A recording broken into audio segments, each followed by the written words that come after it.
Like I said, we launched the brand in 2015. In the early years, we were focused on actually building the portfolio and building distribution across India. We then expanded the portfolio. VELVEX now stands across categories, for whether personal mobility, cars, bikes, trucks, etc.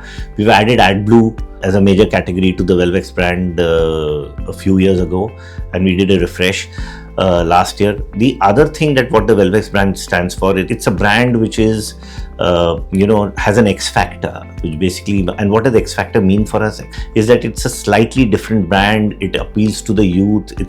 And we want it to be not a very regular brand. We want it to be a little quirky, a little different, something that has an X factor, something which is different for both the consumer as well as the customers who buy it.